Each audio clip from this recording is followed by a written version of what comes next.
Hello guys. Last class में हमने economy reform chapter शुरू किया था। और इकोनॉमी रिफॉर्म चैप्टर जब करा था तो उसमें हमने क्वेश्चन तैयार किया था जिसका नाम था नीड फॉर इकोनॉमी रिफॉर्म, मतलब इकोनॉमी रिफॉर्म की जरूरत क्या पड़ गई थी। मैं एक बार फिर से बता देता हूँ इकोनॉमी रिफॉर्म क्या होता है। इकोनॉमी रिफॉर्म का मतलब कि गवर्नमेंट ने वो सारे पॉलिसीज को जो 1991 से पहले लगाए थे 1950 टू 1990 में, इसमें इंडस्ट्रियल सेक्टर में, फाइनेंशियल सेक्टर में, फॉरेन ट्रेड में जितनी भी गवर्नमेंट ने पॉलिसी लगाए थे उन सबको चेंज करने का टाइम आ चुका था। इसलिए चैप्टर का नाम क्या है? Economic reform since 1991। सिंस 1991 क्यों? क्योंकि 1991 में ही चेंजेस नहीं किए गए थे, 1991 से चेंजेस किए गए थे, मतलब आज भी चेंजेस होते हैं। तो हमने पिछले क्लास में ये पढ़ा था कि आखिर क्या जरूरत पड़ गई थी इकोनॉमी रिफॉर्म की, और इकोनॉमी रिफॉर्म में गवर्नमेंट लेके क्या आई थी उस टाइम पे। 1991 में नरसिम्हा राव प्राइम मिनिस्टर थे और फाइनेंस मिनिस्टर जो थे वो डॉक्टर मनमोहन सिंह थे। डॉक्टर मनमोहन सिंह ही फादर ऑफ इकोनॉमी रिफॉर्म है।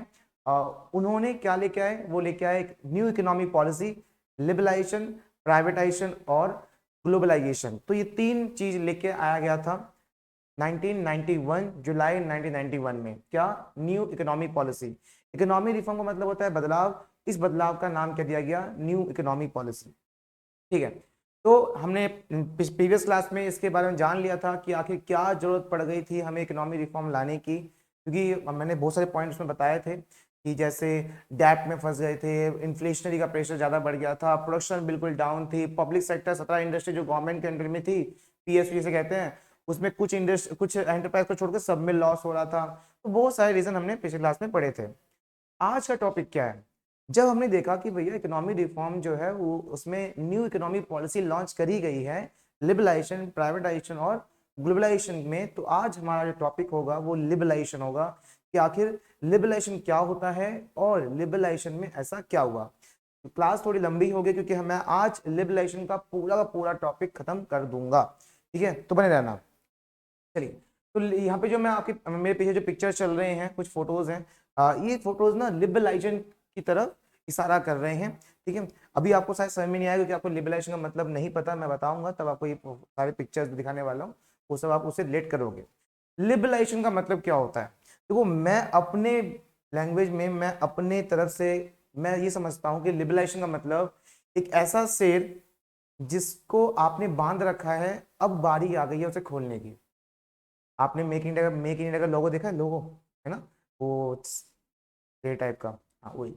तो मैं समझता हूँ कि एक ऐसा शेर जिसके पैर आपने बांध रखे हैं, जंजीर से बांध रखे हैं, लेकिन अब टाइम आ चुका है उसे खोलने का। अब मैं ऐसा क्यों कह रहा हूँ, समझो।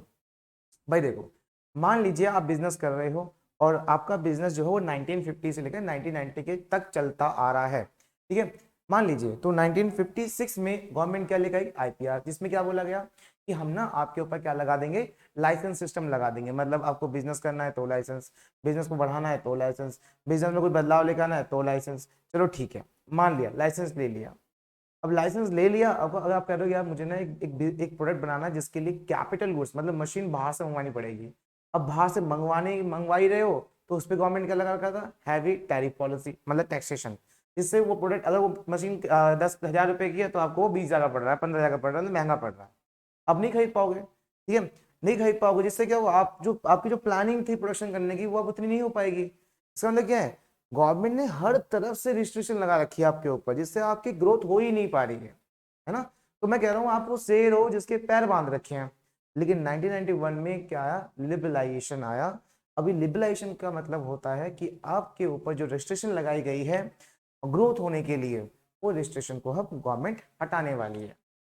समझ में आया लिबरेशन का मतलब क्या है? लिबरेशन का मतलब हर तरीके से जो गवर्नमेंट ने रिस्ट्रिक्शन लगा रखे थे कि भैया बिजनेस को आगे मत बढ़ने दो, ठीक है, प्रोडक्शन नहीं हो पाएगी, बाहर के इन्वेस्टर यहाँ नहीं आ पा रहे हैं, फाइनेंशियल सेक्टर में सिर्फ सरकारी कंपनियां ही हैं, हर चीज में यहाँ पर गवर्नमेंट ने बहुत सारी रिस्ट्रिक्शन लगा रखी थी, जिसको अब समय आ चुका था उसे सही करने का। और उसको क्या नाम दिया गया? लिबरलाइजेशन। ठीक है। चलो, तो यहाँ पे जितने पिक्चर्स हैं वो सब कुछ एक तरीके से लिबरलाइजेशन की तरफ ही इशारा कर रहे हैं। मैं आपको समझाता हूँ फिर से एक बार लिबरलाइजेशन क्या होता है। और ये क्लास फिर से बोल रहा हूँ थोड़ी लंबी होने वाली है क्योंकि मैं इसके अंदर पूरा का पूरा टॉपिक आज खत्म कर दूंगा। ठीक है। चलिए, तो लिबरेशन क्या होता है, देखो क्या लिखा है, means removal of entry and growth restriction on the private sector. इसका मतलब कि वो सारे रिस्ट्रिक्शन जो कि एंट्री में और ग्रोथ में, मतलब आप एंट्री भी नहीं कर पा रहे हो अपने बिजनेस के अंदर क्योंकि लाइसेंस चाहिए, और अगर ऑलरेडी आप बिजनेस में हो, ऑलरेडी आपका बिजनेस चल रहा है, तो ग्रोथ भी नहीं कर पा रहे क्योंकि उसमें बहुत सारी रिस्ट्रिक्शन लगा रखी है गवर्नमेंट ने। तो वक्त आ चुका था कि अब इसको क्या कर सके, गवर्नमेंट रिमूव कर दे। देखो ऐसा नहीं है कि पूरी तरह इसको रिमूव करा गया, ऐसा बिल्कुल भी नहीं है। गवर्नमेंट ने कुछ चेंजेस किए हैं, और चेंजेस को ही तुम क्या कहते हैं, रिफॉर्म। ठीक है, तो हमारे चैप्टर का नाम भी क्या है, इकोनॉमिक रिफॉर्म सिंस 1991। तो सही में लिबरलाइजेशन का मतलब क्या होता है, लिबरलाइजेशन मतलब कि वो सारे रिस्ट्रिक्शन जो गवर्नमेंट ने लगा रखे थे, तो अब वो वक्त आ चुका है कि इन सबको अब चेंज कर दिया जाए, जिससे ग्रोथ भी होगी, प्रोडक्शन भी बढ़ेगा, प्रोडक्टिविटी बढ़ेगी, प्रॉफिट भी होगा और ग्रोथ भी होगी। ठीक है, हर तरीके से इकोनॉमी हमारी बेहतर होने वाली है। तो ये चीज बहुत बड़ा स्टेप था। इकोनॉमी रिफॉर्म के पीछे किसका हाथ है, वैसे तो फादर ऑफ इकोनॉमी रिफॉर्म किसे कहते हैं, डॉक्टर मनमोहन सिंह को, लेकिन पीवी नरसिम्हा राव जो उस टाइम पे प्राइम मिनिस्टर थे, उनका भी बहुत बड़ा रोल था उसके अंदर। ठीक है, चलिए भाई, तो आज इसके अंदर हम क्या क्या कवर करने वाले हैं वो बता देता हूं मैं। लिबरलाइजेशन के अंदर सबसे पहले हम समझेंगे इंडस्ट्रियल सेक्टर रिफॉर्म, मतलब इंडस्ट्रीज में जो गवर्नमेंट ने जितनी पॉलिसीज लगा रखे थे, रजिस्ट्रेशन लगा रखे थे, उन सबको चेंज करेंगे। अच्छा, मन में क्वेश्चन आता है कि यार जब इन सब पॉलिसीज से जब रिस्ट्रिक्शन हो रही है, मतलब प्रोडक्शन हो ही नहीं पा रही है, प्रोडक्शन बंदा कर नहीं पा रहा, बिजनेस शुरू नहीं कर पा रहा, तो ये रिस्ट्रिक्शन क्यों लगाए गए थे? क्वेश्चन बहुत अच्छा क्वेश्चन है, ऐसा क्यों लगाया गया था? देखो, जब 1950 के जस्ट 2-3 साल पहले जब हमारा देश आजाद हुआ था, तो उस टाइम पे हमारी जो गवर्नमेंट थी, 1951 में जो गवर्नमेंट आई थी, कांग्रेस सरकार आई थी, और जो जितने भी लीडर हुआ करते थे, उनका एक मानना था कि अभी अभी हम एक कॉलोनियल रूल से निकले हैं। कॉलोनियल रूल, एक कंट्री जिसपे रूल किया जाता है, वो रूल। तो हम अभी अभी एक कॉलोनियल रूल से निकले हैं। अब ऐसा फिर से ना हो जाए कि कोई ऐसी कंपनी जो पूरे कंट्री पे रूल कर ले, मतलब कोई ऐसी कंपनी जो मोनोपोली में ना खेल जाए। इसका मतलब अगर मोनोपोली में खेल गई ना वो, तो पूरे कंट्री पे उसी का रोल होगा। इसीलिए गवर्नमेंट थोड़ा डर रही थी, इसलिए किसी भी बिजनेस को इतना आगे बढ़ने नहीं दिया, तो ये कॉन्सेप्ट था, ये इनका सोचना था कि इसी से शायद हम प्रोटेक्ट कर रहे हैं अपनी इकोनॉमी को। बाहर वाले इन्वेस्टर हमारे यहाँ नहीं आ सकते, आप बाहर सामान बेच भी नहीं सकते, क्योंकि आपके पास इतने, मतलब जो आप प्रोडक्ट बना रहे हो पहले देश में बेच लो, बाद में बाहर बेच लेना, क्योंकि उस टाइम पे ये सब लगाया गया, टैरिफ पॉलिसी लगाई गई थी। बाहर से आप ज्यादा सामान नहीं खरीद सकते, क्योंकि कहीं देश का पैसा बाहर ना चला जाए। बहुत सारी रिस्ट्रिक्शन लगाई गई थी, उन सब रिस्ट्रिक्शन को हटाना, चेंज करना ही क्या होता है, इकोनॉमिक रिफॉर्म होता है। तो अब समय क्या था, लिबरलाइजेशन का। तो लिबरलाइजेशन का सबसे पहला पॉइंट क्या है, इंडस्ट्रियल सेक्टर रिफॉर्म, की इंडस्ट्रीज के अंदर जितनी पॉलिसी गवर्नमेंट लगाई थी, उन सबको चेंज करने का टाइम आ चुका था। तो इसके अंदर कौन कौन से ऐसे रिफॉर्म्स हैं जो हम पढ़ने वाले हैं, वो हम आगे पढ़ेंगे। ठीक है, second point, financial sector reform. देखो फाइनेंशियल सेक्टर को पता है क्या होता है, फाइनेंशियल सेक्टर मतलब वो सारी कंपनी, वो सारे इंस्टीट्यूट जो जो पैसे का लेन देन करती है, सारे कमर्शियल बैंक, सारे इंश्योरेंस कंपनी, सारे एक तरीके से लोन कंपनी जो आपको लोन प्रोवाइड करते हैं, हर एक इंस्टीट्यूट जो पैसे का लेन देन करती हैं, वो सब किस में आता है, फाइनेंशियल सेक्टर में आता है। और फाइनेंशियल सेक्टर में भी गवर्नमेंट ने कुछ पॉलिसीज लगा रखी थी, कुछ रिस्ट्रिक्शन लगा रखे थे। अब वो समय आ चुका था कि इसको अब क्या करना है, चेंज करना है। तो इसमें हम बहुत सारे पॉइंट्स पढ़ेंगे फाइनेंशियल सेक्टर रिफॉर्म्स के अंदर। तीसरा, टैक्स रिफॉर्म। देखो आपको पता है टैक्स क्या होता है। टैक्स एक रिवेन्यू जनरेट गवर्नमेंट करते हैं, जो पर्सन्स के ऊपर और नॉर्मली इंडिविजुअल्स के ऊपर या फिर इंस्टीट्यूट के ऊपर लगाया जाता है, डायरेक्ट टैक्स और इनडायरेक्ट टैक्स। इसको लेकर भी गवर्नमेंट कुछ चेंजेस करती है। देखो टैक्सेस सिस्टम तो हमारे तो राजा महाराजा से लगते हुआ आ रहा है ना, लगान जिसे कहते हैं हम। उसके बाद ब्रिटिश गवर्नमेंट ने भी लगाया था, उसके बाद इंडियन गवर्नमेंट ने भी लगाया है। अब इंडियन गवर्नमेंट लगाया तो है, तो क्या पता कुछ ऐसा लगाया हो जिसकी वजह से प्रॉब्लम बहुत क्रिएट हो रही हो। अब समय आ चुका था कि उसमें कुछ चेंजेस करने की बारी आ चुकी है।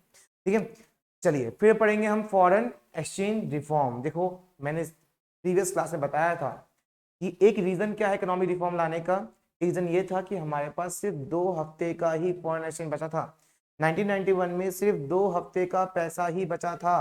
फॉरेन एक्सचेंज बता था कि हम बाहर से जो क्रूड ऑयल खरीदते हैं, बाहर अगर हम इंटरेस्ट दे रहे हैं, लोन उधार चुका रहे हैं, वो सब हम फॉरेन करेंसी में ही चुकाते थे। बट हमारे पास तो आरबीआई के पास सिर्फ 2 हफ्ते का ही रिजर्व बचा था।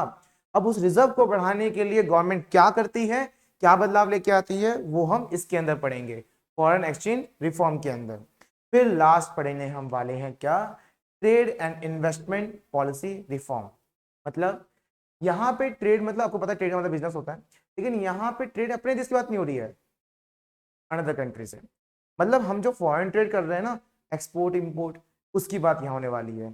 इन्वेस्टमेंट का मतलब यहाँ पे क्या होने वाला है, फॉरेन इन्वेस्टमेंट, मतलब बाहर के लोग यहाँ इन्वेस्ट कर रहे हैं और हम बाहर इन्वेस्ट कर रहे हैं, तो उससे रिलेटेड जो भी चेंजेस हैं वो सब यहाँ पढ़ने वाले हैं। क्योंकि आपको पता है बाहर से सामान खरीदने में टैक्स लगाया था गवर्नमेंट ने, बाहर सामान खरीदने में कोटा पॉलिसी लगाई थी गवर्नमेंट ने, है ना। चैप्टर फॉरेन ट्रेड में टॉपिक में पढ़ा था हमने, फॉरेन ट्रेड 1950 1990 में पढ़ा था हमने सब कुछ। तो ये वो सब जो गवर्नमेंट लगाया था उसकी वजह से काफी ज्यादा प्रॉब्लम क्रिएट हुई, काफी ज्यादा हम क्लोज्ड इकोनॉमी में आ गए थे। क्लोज्ड इकोनॉमी मतलब अपने में सीमित रह गए थे, नाम का ही ओपन इकोनॉमी था वो, ठीक है। अब वो सब उसमें क्या क्या चेंजेस गवर्नमेंट करती है वो सब हम कहाँ पढ़ेंगे, trade and investment policy reform के अंदर पढ़ेंगे। तो ये 5 चीजें हम आज कवर करने वाले हैं, कोशिश करूंगा कि जल्दी जल्दी हो जाए, ठीक है, जितना हो सके उतना कवर करेंगे आज। और मेरी मेरी पूरी तैयारी है कि आज मैं खत्म कर दूं इस पूरे को। चलिए, तो पहला आता है क्या, इंडस्ट्रियल सेक्टर रिफॉर्म। मतलब इंडस्ट्रियल सेक्टर रिफॉर्म, इंडस्ट्रियल मतलब इंडस्ट्री, आपको पता है इंडस्ट्रीज क्या होती हैं, पता है नहीं पता बता देता हूँ। इंडस्ट्रीज मतलब समेशन ऑफ फर्म, मतलब बहुत सारी फर्म को जोड़ के हम क्या बनाते हैं, इंडस्ट्री बनाते हैं, पर उन सभी फर्म का काम एक ही हो। जैसे हम बोलते हैं बॉलीवुड इंडस्ट्री, बॉलीवुड इंडस्ट्री मतलब बहुत सारी फर्म्स है उसके अंदर, Yashraj production, Salman Khan production, red chilli, Dharma production, बहुत सारे प्रोडक्शन जिनका काम क्या है, मूवीज बनाना, ठीक है। तो ये इसे कहते हैं इंडस्ट्री, कौन सी, बॉलीवुड इंडस्ट्री। ऐसी कॉस्मेटिक इंडस्ट्री, एजुकेशन इंडस्ट्री, ये सब इंडस्ट्रीज हैं। इसी तरह से जो इंडस्ट्रीज होती हैं उन इंडस्ट्रीज पे गवर्नमेंट ने बहुत सारी कुछ रिस्ट्रिक्शन लगाए थे, उनको चेंज करने का टाइम आ चुका था लिबरलाइजेशन के अंदर। मैं आपको याद दिला देता हूं 1956 में आईपीआर में हमने पढ़ा था, इंडस्ट्रियल पॉलिसी रेजोल्यूशन में, कि पहला आईपीआर क्या था, उसके अंदर पहला पॉइंट क्या था, क्लासिफिकेशन ऑफ इंडस्ट्री। मतलब गवर्नमेंट ने सारी इंडस्ट्री को 3 टुकड़ों में बांटा, शेड्यूल ए, शेड्यूल बी, शेड्यूल सी। उसमें क्या था, शेड्यूल ए में गवर्नमेंट ने 17 इंडस्ट्री को अपने कंट्रोल में रखा था कि भैया ये सारी 17 इंडस्ट्री मेरे अंडर में रहेगी, प्रोडक्शन मेरा, सब कुछ मेरा, प्राइस मेरा, सब कुछ मेरा। शेड्यूल बी में गवर्नमेंट ने बोला भैया वो ये सारी इंडस्ट्री जो बची हुई इंडस्ट्रीज हैं इन सब पे प्रोडक्शन आप करो, पर क्वांटिटी और प्राइस हम बताएंगे। इतने से गवर्नमेंट कंट्रोल ही था। बाकी बची कुची किस में डाल दिया, शेड्यूल सी में डाल दिया। याद होगा आपको शेड्यूल ए में 17 इंडस्ट्री को गवर्नमेंट ने कंट्रोल में रखा था। इसका मतलब क्या है, कोई और प्राइवेट कंपनी उस इंडस्ट्री में कंट्रोल नहीं कर सकती, मतलब आ ही नहीं सकती, कंट्रोल छोड़ो आ ही नहीं सकती। मैं आपको कोई एग्जाम्पल बताता हूँ, जैसे एयरक्राफ्ट हो गया, एयरक्राफ्ट में कौन सी कंपनी थी 1991 से पहले, सिर्फ एयर इंडिया, किसकी, गवर्नमेंट की, और कोई कंपनी थी नहीं क्योंकि गवर्नमेंट ने आने नहीं दिया किसी कंपनी को, ठीक है। शिपिंग इंडस्ट्री, ठीक है, जो इंटरनेशनल शिप होते हैं ना, जो पोरबंदर से दूसरे कंट्री जाते हैं, उसमें भी गवर्नमेंट कंपनी, कोई और दूसरा नहीं आ सकता। बैंकिंग सेक्टर देख लो, 1991 से पहले सिर्फ सरकारी बैंक हुआ करते थे। इसका मतलब क्या है, 17 इंडस्ट्री गवर्नमेंट ने अपने कंट्रोल में कर रखा था, मतलब कोई और प्राइवेट कंपनी आ ही नहीं सकती। ऐसे क्या ग्रोथ हो पाएगा। और खुद हमने रिफॉर्म्स के हमने पढ़ा था, नीड फॉर मतलब इकोनॉमिक रिफॉर्म क्यों आया, उसमें हमने पढ़ा था कि गवर्नमेंट को 17 इंडस्ट्री में से कुछ ही इंडस्ट्री छोड़कर बाकी सब में लॉस हो रहा था। अब 17 इंडस्ट्री को गवर्नमेंट लेके चलेगी तो कहाँ चलेगा, है ना। थोड़ा बहुत बिजनेस चलाओ और अच्छे चलो, पर इतने सारे बर्डन लेके चलोगे तो कहाँ चलेगा सब कुछ। तो अब बारी आ चुकी थी लिबरलाइजेशन की, और उसके अंदर इंडस्ट्रियल सेक्टर में गवर्नमेंट क्या करती है, देखो क्या बदलाव लेके आती है। तो पहला बदलाव क्या लेके आई, हाँ हमने आईपीआर में दूसरी पॉलिसी पढ़ी थी, लाइसेंस पॉलिसी, जिसमें आपको बिजनेस करने के लिए क्या चाहिए, लाइसेंस, आपको बिजनेस बढ़ाने के लिए क्या चाहिए, लाइसेंस, प्रोडक्शन को चेंज करने के लिए क्या चाहिए, लाइसेंस। अब वक्त आ चुका था कि वो उस लाइसेंस सिस्टम की वजह से काफी ज्यादा प्रॉब्लम क्रिएट हो रही थी।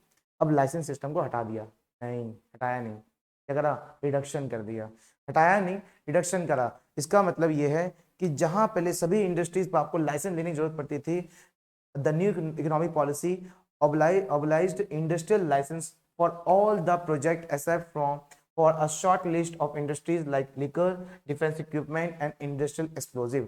कुछ इंडस्ट्रीज को छोड़कर बाकी सब में आपको लाइसेंस लेना नहीं पड़ेगा अब, ठीक है। आप रजिस्ट्रेशन करवाओ, बिजनेस शुरू करो, लेकिन कुछ इंडस्ट्री में आपको लाइसेंस लेना अभी भी पड़ता है। अब कोई टैबैको या फिर लिकर या फिर एक्सप्लोजिव चीजें, डिफेंस इक्विपमेंट, या फिर आप कोई केमिकल या फिर इन्वायरमेंट सेंसिटिव कोई प्रोडक्ट बना रहे हो, ठीक है, या कोई भी ऐसी चीज जो सेंसिटिव हो सकती है, उन सब पे आपको क्या लेना पड़ता है आज भी लाइसेंस, बाकी किसी पे अब लाइसेंस सिस्टम नहीं है। बस रजिस्ट्रेशन करवाइए और अपना बिजनेस चालू करो। चलो, तो ये हो गया तुम्हारा जो पहले लाइसेंस पॉलिसी लगा रखी थी, अब वक्त आ चुका था उसे क्या चेंज करने का। तो इंडस्ट्रियल सेक्टर में सबसे पहला पॉइंट क्या है, इंडस्ट्रियल सेक्टर रिफॉर्म में सबसे पहला पॉइंट क्या है, लाइसेंस सिस्टम को क्या कर दिया गया, रिडक्शन कर दिया गया, industrial reduction in industrial licensing. दूसरा, decrease in role of public sector. देखो मैंने आपको बताया था पहला पॉइंट क्लासिफिकेशन, जिसमें 17 इंडस्ट्री गवर्नमेंट ने अपने कंट्रोल में कर रखा था। इसी की वजह सबसे बड़ी प्रॉब्लम थी, ये सबसे बड़ा बेकार डिसीजन रहा ये गवर्नमेंट के लिए, और गवर्नमेंट ने अपना रोल क्या कर लिया अब कम। गवर्नमेंट ने 17 इंडस्ट्री से कितने कितने पा गए पता है, सिर्फ 3 इंडस्ट्री पा गई गवर्नमेंट, सिर्फ 3 इंडस्ट्री पे। मतलब ऐसा नहीं कि वहां उस इंडस्ट्री चले गए, नहीं नहीं नहीं, हम भी हैं, प्राइवेट बैंक भी, प्राइवेट सेक्टर भी आ जाओ, दिखा दूंगा, ठीक है। तो इसमें क्या है कि 17 इंडस्ट्रीज गवर्नमेंट जहां अपने कंट्रोल में रखा हुआ था, उसमें 17 इंडस्ट्री में अब प्राइवेट सेक्टर भी आ सकते हैं, पर 17 में से अब 3 इंडस्ट्री ऐसी हैं जिसपे प्राइवेट कंपनी नहीं आ सकती। वो क्या क्या होंगे, डिफेंस इक्विपमेंट, एटॉमिक एनर्जी और रेलवे ट्रांसपोर्ट। इसमें प्राइवेट कंपनी नहीं आ सकती। 1991 की बात कर रहा हूं मैं, जब पहली बार रिफॉर्म आया था, ठीक है। तो उसमें अब इकोनॉमी रिफॉर्म में क्या बोला गया कि भाई 17 में से 3 इंडस्ट्री गवर्नमेंट के अंडर में रहेगी, बाकी सब में गवर्नमेंट रहेगी, ऐसा नहीं है नहीं रहेगी, प्राइवेट सेक्टर भी आ जाओ। जैसे एयरक्राफ्ट 1991 के बाद प्राइवेट कंपनी आना शुरू हो गई, ठीक है, या शिपिंग इंडस्ट्री में प्राइवेट कंपनी आना शुरू हो गई, बैंकिंग सेक्टर्स में भी प्राइवेट बैंक आना शुरू हो गए, ठीक है, सरकारी बैंक हुआ करते थे बस। तो बहुत सारे ऐसे इंडस्ट्रीज हैं जिसमें प्राइवेट इंडस्ट्रीज भी आनी शुरू हो गई थी। तो ये एक बहुत बड़ा और इंपॉर्टेंट चेंज रहा किसके अंदर, लिबरलाइजेशन के अंदर, वो भी इंडस्ट्रियल सेक्टर रिफॉर्म के अंदर। चलिए, तीसरा क्या है, monopoly and restrictive trade practices, MRTP act 1969। देखो एक एक्ट बनाया गया था 1969 में, एक कानून बनाया गया था कि भाई लाइसेंस किसको देना किसको नहीं देना, ये सब वगैरह, ठीक है, कौन सी कंपनी हमारी कंडीशन फुलफिल करती है, उनको लाइसेंस देने का ना देने का काम इसी एक्ट के अकॉर्डिंग होता था। एक ऑर्गेनाइजेशन बनाई गई थी इसके बाद इसी नाम से। अरे यार, लाइसेंस सिस्टम ही इतना कम हो गया है, तो इसका काम क्या है, कोई काम नहीं है। क्या कर दिया, इससे काफी फ्रीडम मिल गई लोगों को, ठीक है। मतलब जहां आपको लाइसेंस लेने के लिए इसी एक्ट के अकॉर्डिंग लाइसेंस लेना पड़ता था, इनकी कंडीशन को फुलफिल करना पड़ता था, अब लाइसेंस सिस्टम ही अगर नहीं है तो इससे छुटकारा मिल गया एक तरीके से। बिल्कुल हाँ, एमआरटीपी से सभी को क्या मिला, freedom from MRTP, monopoly and restrictive trade practices act 1969। चलो, इसके अंदर मैं आपको नोट्स भेज दूंगा, ठीक है, हमारे लर्न ओविट ऐप पर। हमारे लर्न ओविट ऐप पे इसके सारे लेक्चर्स हैं, सारे lectures with PDF with important question, 1 marks के, 3 मार्क्स के, 4 मार्क्स के सारे इंपॉर्टेंट क्वेश्चन है। 100 में 100 की तैयारी चल रही है, एकदम 100 में 100, तो सारे ऐप सारे वीडियोस आपको उसमें मिल जाएंगे। चलिए, उसके बाद ये मैंने अपनी तरफ से कुछ यहाँ पे ऐड ऑन किया है कि और क्या रिफॉर्म्स आए हैं। तो यहाँ पे है कि देखो आप 12th में हो, अगर आप कॉमर्स से हो, देखो मैं ये कहने कॉमर्स से कैसे हो, क्वेश्चन नहीं पूछना चाहिए था, पर पूछ इसलिए रहा हूँ क्योंकि इकोनॉमिक्स ह्यूमैनिटीज में भी है। अगर आप कॉमर्स से हैं तो कॉमर्स में अकाउंट की जो 3rd वॉल्यूम है और 2nd वॉल्यूम जो है वो कंपनी है, कंपनी एनालिसिस, कंपनी की अकाउंटिंग है ना, ये सब। और कंपनी का एक्ट जो है वो चल रहा है 2013, न्यू कंपनी एक्ट 2013, और पहले क्या था पता है, ओल्ड कंपनी एक्ट 1956।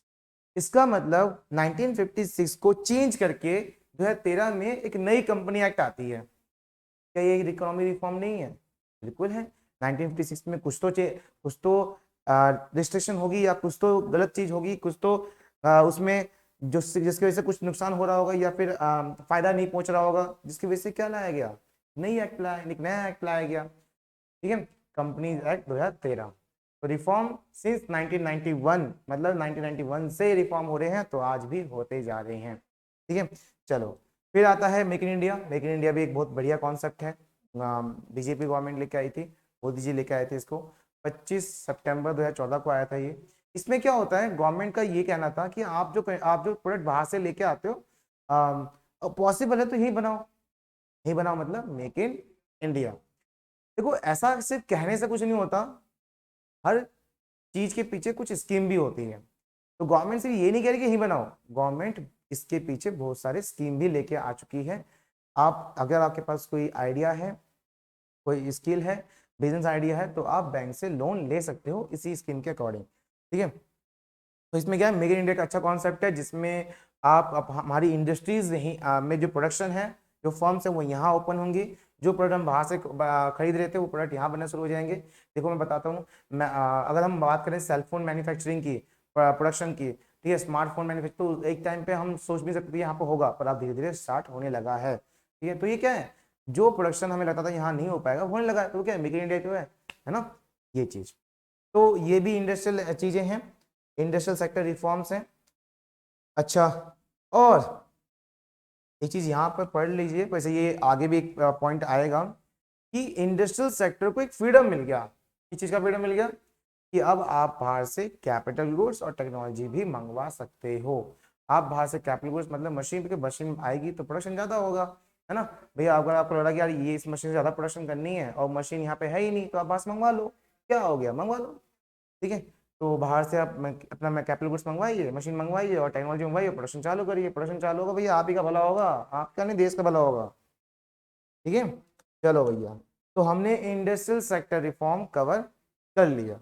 अब बात किसकी होगी, फाइनेंशियल सेक्टर रिफॉर्म की।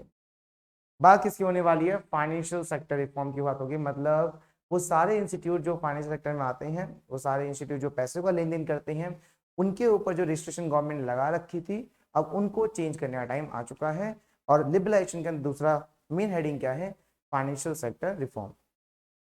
पहले आपको बता दूं मैं आपको, फाइनेंशियल सेक्टर रिफॉर्म के अंदर क्या क्या आता है, फाइनेंस सेक्टर की रिफॉर्म के अंदर क्या क्या आता है। तो क्या क्या आता है, इंक्लूड होता है इसमें financial institution like a commercial bank, investment bank, stock exchange operation and foreign exchange market.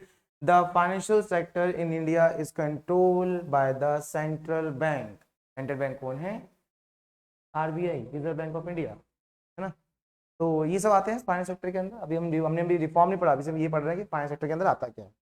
अब फाइनेंशियल सेक्टर के अंदर आता क्या है वो सब तो हमने पढ़ लिया। अब हम देखते हैं इसके अंदर रिफॉर्म क्या हुआ, चेंजेस क्या क्या आए हैं, ठीक है। तो चेंजेस क्या है, पहला change, change in role of RBI. RBI ने अपना रोल चेंज कर लिया है, ऐसा कैसा रोल था उसका पहले, और चेंज कर लिया, बिल्कुल। हाँ देखो समझो, ध्यान समझना, बहुत इंपॉर्टेंट पॉइंट है ये। देखो मान लीजिए मैं आरबीआई हूँ, मैं रिजर्व बैंक ऑफ इंडिया हूँ, ठीक है, सेंट्रल बैंक हो, सेंट्रल बैंक हो इंडिया का। और आप लोग मान लो कमर्शियल बैंक हो। और देखो मैं कमर्शियल बैंक के बारे में बता देता हूँ, कमर्शियल बैंक आपके आसपास जितने बैंक दिखते हैं ना आपको, चाहे प्राइवेट हो चाहे सरकारी बैंक हो, सब कमर्शियल बैंक है।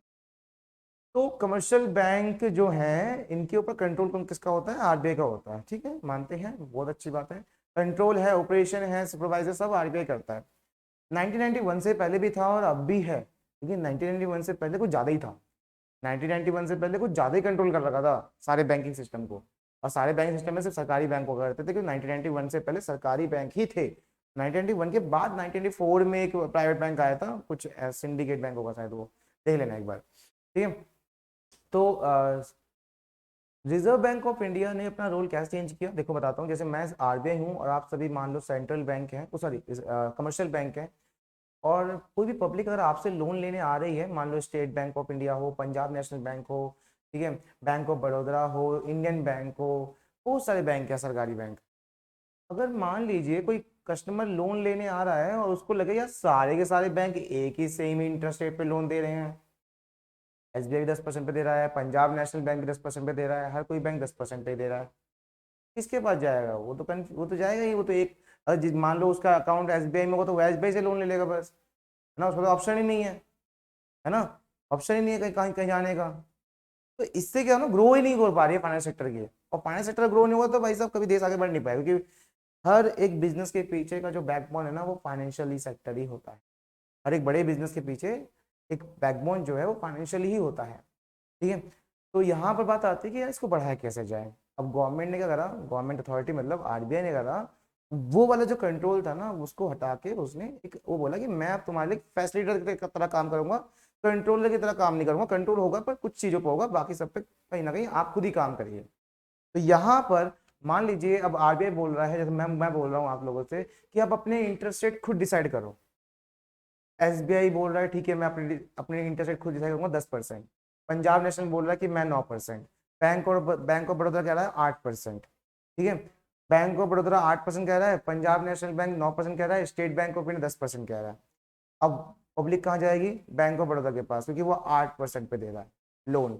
अच्छा, बैंक ऑफ बड़ौदा कह रहा है कि तुम लोन तो ले जाओ मेरे से 8% पर वापिस कब करना? 5 साल में। उसी टाइम पे पंजाब नेशनल बैंक कह रहा है कि मैं तो 9% पे दूंगा लोन, लेकिन तुम वापस कर सकते हो पैसा 10 साल में। पब्लिक तुरंत कहाँ भागेगी? पंजाब नेशनल बैंक पे। देखो, पंजाब नेशनल बैंक जो 1% ज्यादा दे रहा है, ज्यादा पे इंटरेस्ट लोन दे रहा है, ज्यादा 1% इंटरेस्ट रेट पे, लेकिन तब भी वैल्यू उसके पास क्यों जा रही है? क्योंकि पब्लिक को दिख रहा है कि यार ये हम इसको पैसा 10 साल में वापस कर सकते हैं पैसा।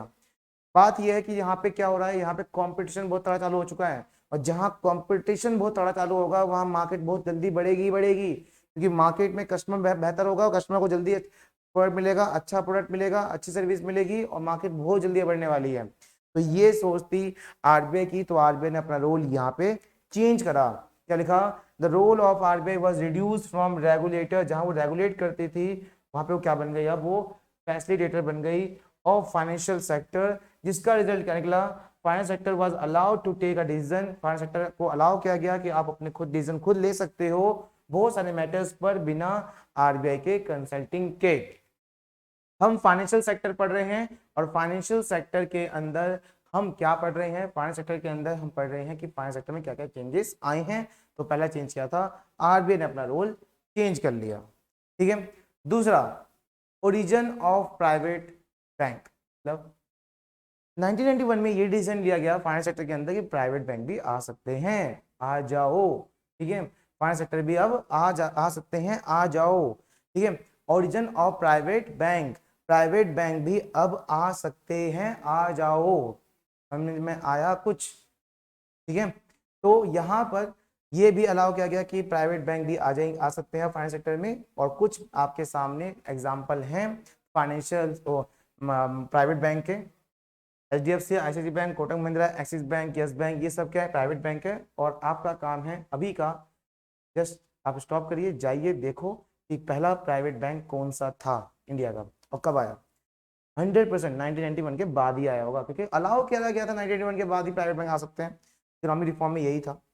चलिए, तीसरा क्या है? Increase in limit of foreign investment का मतलब, देखो 1991 से पहले ना हमारे यहाँ बाहर के लोग इन्वेस्टमेंट कर ही नहीं पाते थे। रिस्ट्रिक्शन बहुत ज़्यादा लगा रखी थी, ना के बराबर इन्वेस्टमेंट था। अब इन्वेस्टमेंट नहीं होगा तो प्रोडक्शन ज़्यादा नहीं हो पाएगा, है ना, ज़्यादा सर्विस, ज़्यादा अपनी बिजनेस को आगे बढ़ा नहीं पाओगे। लेकिन इस चीज़ को चेंज किया गया। इस चीज़ को चेंज करके जो फॉरेन इन्वेस्टमेंट है उसको 51% तक कर देगा। मतलब कि अगर जितने फाइनेंशियल इंस्टीट्यूट हैं इसके अंदर, बाहर के जो इन्वेस्टर हैं वो 51% तक, 51% तक इन्वेस्टमेंट कर सकते हैं। ठीक है, तो ये एक बड़ा चेंज था उसके अंदर। अब तो ज़्यादा हो गया, 72-74 समथिंग हो चुका है।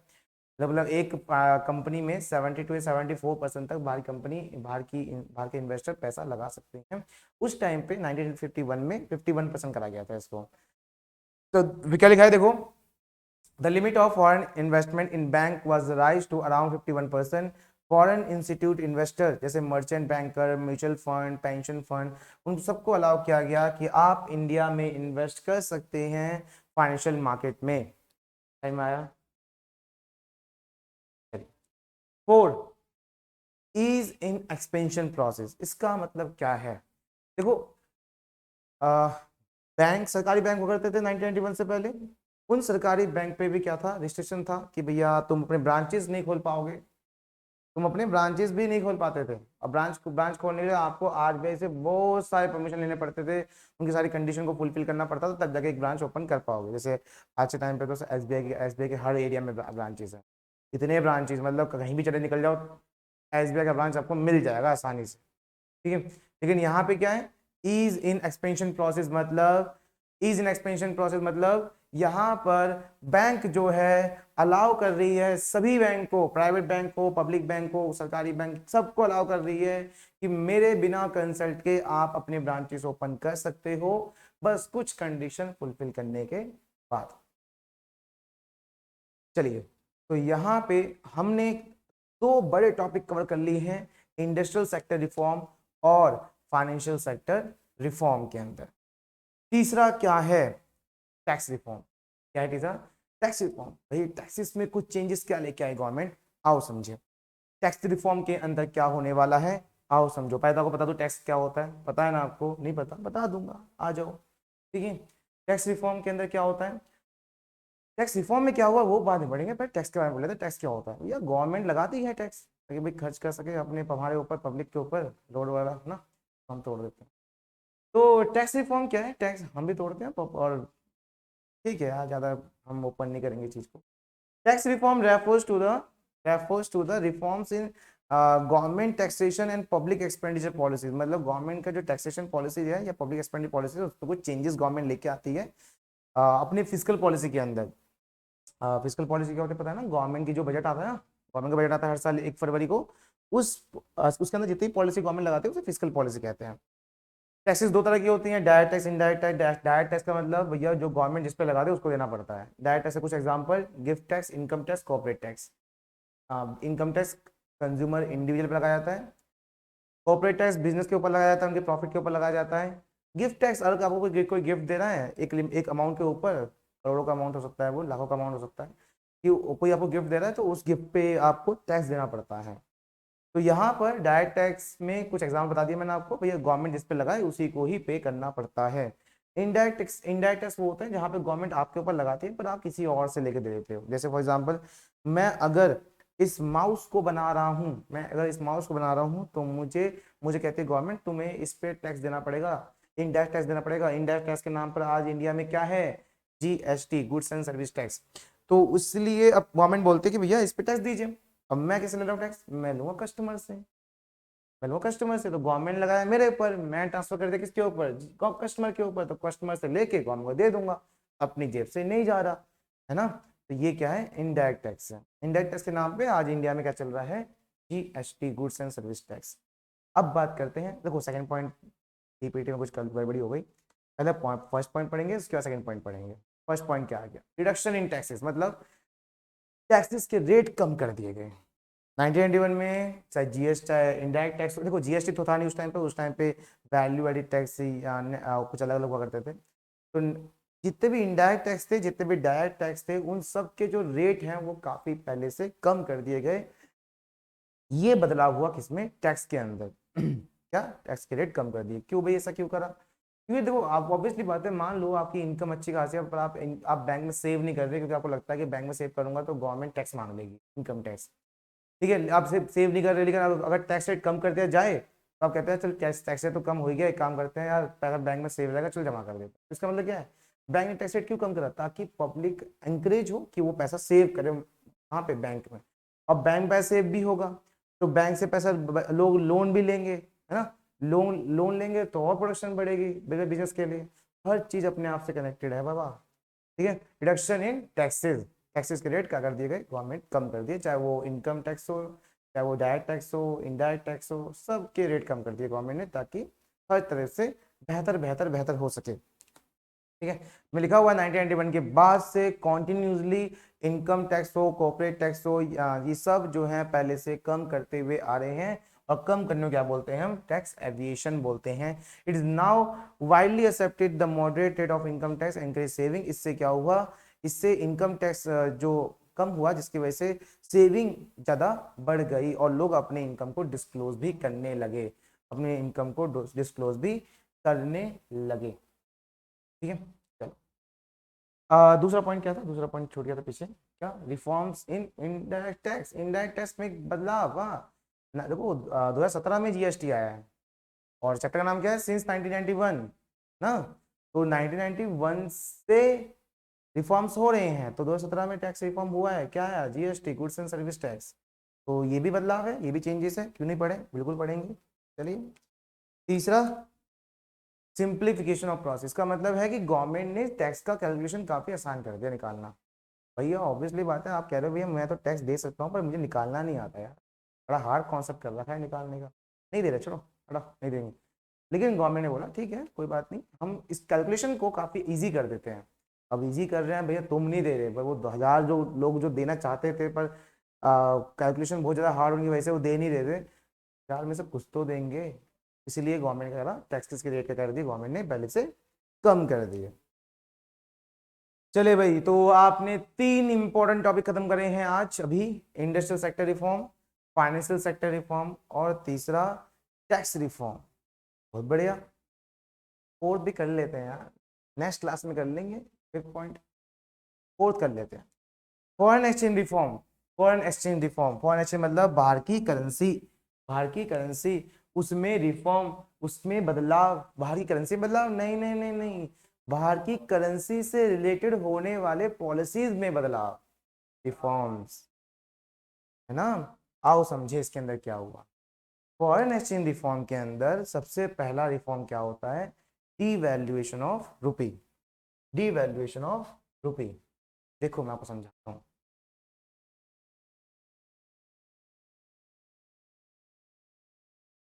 देखो, अगर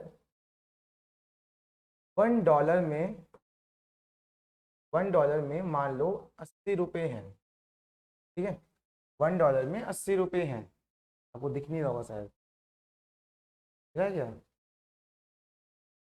वो दिख नहीं रहा है, चलो मैं कुछ करता हूँ।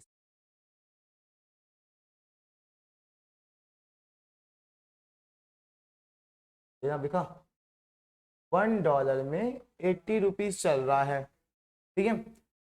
अगर $1 में 85 हो जाए, ये फायदा है नुकसान है हमारे लिए, ये नुकसान है। भाई कोई $1 देगा तो पहले हम उससे 80 रुपये का सामान देते थे, अब 85 रुपीज का सामान देना पड़ेगा, तो ऑब्वियसली हमारा नुकसान ही है। पता है, इसी रेट का बढ़ना, 80 से 85 का होना, इसका मतलब है कि रेट जब बढ़ते हैं तो हमारी करेंसी उन करेंसी के सामने क्या हो जाती है, कमजोर पड़ जाती है, ठीक है। मतलब इंडियन करेंसी जो है वो डॉलर के सामने क्या हो रही है इस टाइम पे, वीक पड़ जा रही है। इसी वीक को हम कहते हैं या तो डेप्रिसिएशन या तो डिवैल्यूएशन। ऐसा क्यों भैया, ये या क्यों बोला आपने, कोई एक बोलो, बताता हूँ क्यों मैंने सब। देखो 1991 के पहले, 1991 से पहले जो ये रेट होते थे ना, कि $1 पे कितने रुपए होंगे वगैरह वगैरह, ये सब ना आरबीआई डिसाइड करते थे, आरबीआई ही डिसाइड करते थे कि क्या रेट चलेंगे। अब बढ़ाने घटाने का काम भी किसका होगा, आरबीआई का। तो वही चीज बता रहा हूं मैं आपको, अगर 50 रुपए से आरबीआई ने 55 रुपए कर दिए $1 पर, $1 पे कितने कर दिए, 50 से 55 कर दिए, किसने करा, आरबीआई ने, क्योंकि 1991 से पहले कंट्रोल किसका था इस चीज पे भी, आरबीआई का ही था, गवर्नमेंट अथॉरिटी का था। तो इसे हम बोलेंगे डीवैल्यूएशन, ठीक है। डीवैल्यूएशन मतलब रेट का बढ़ना, रेट का बढ़ने का मतलब है हमारी करेंसी की वैल्यू उनके करेंसी के सामने कमजोर कर देना, ठीक है, वीक कर देना। तो इसको करा गया था। अब तुम कहोगे भैया ऐसा क्यों करा गया, इसमें हमारा नुकसान है, ऐसा क्यों किया गया, उसके पीछे कारण है, बताता हूँ, सब बताऊंगा, सब बताऊंगा, रुक जाओ, थम जाओ।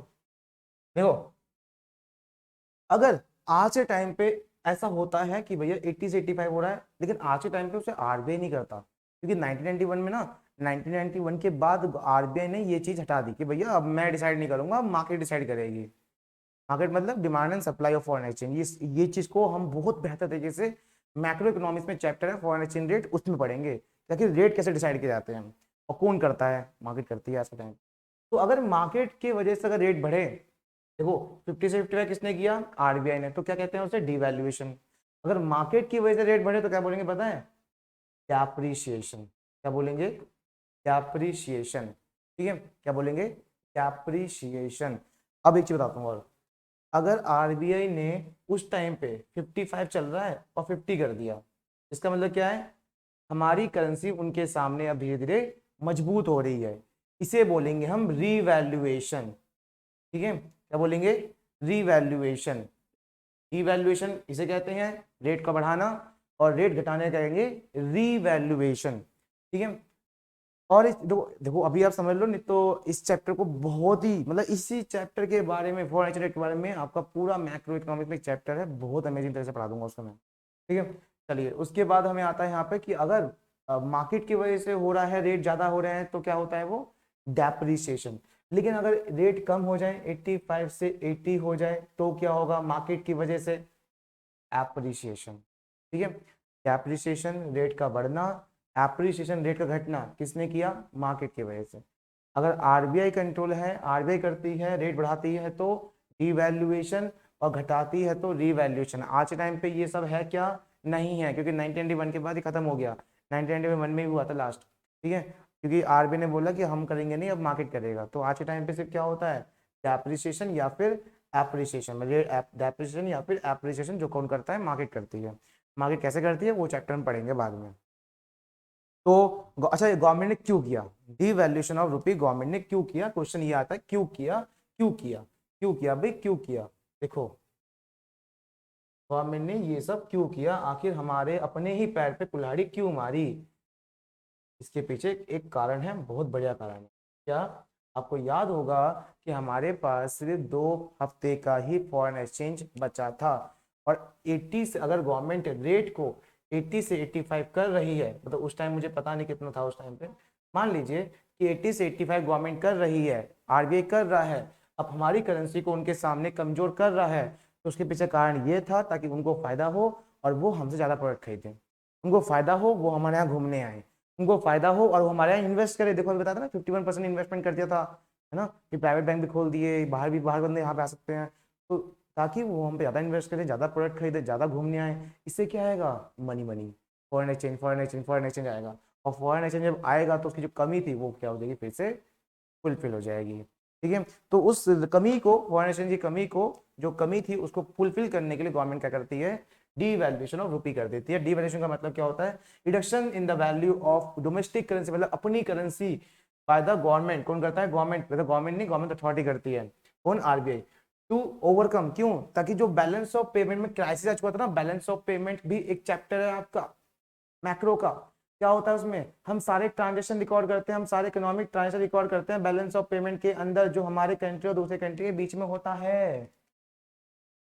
मतलब हमारी कंट्री और दूसरे कंट्री के बीच में जो भी इकोनॉमिक ट्रांजेक्शन होते हैं उसको रिकॉर्ड करते हैं, सामान आना, सामान खरीदना बेचना, सर्विस लेना देना, ठीक है, और कैपिटल गुड्स, कैपिटल गुड्स बेचना खरीदना, लोन लेना देना, है ना, डोनेशन गिफ्ट देना लेना, ये सब रिकॉर्ड करते हैं। अब उसमें सब में रिकॉर्ड करेंगे तो फायदे नुकसान भी होंगे। तो हो क्या रहा था, क्राइसिस मतलब नुकसान, क्या हो रहा था, नुकसान। अब उस नुकसान को खत्म करने के लिए, उस नुकसान को से बचने के लिए गवर्नमेंट ने क्या करा, डीवैल्यूएशन कर दिया, क्योंकि पैसा बाहर से आना चाहिए।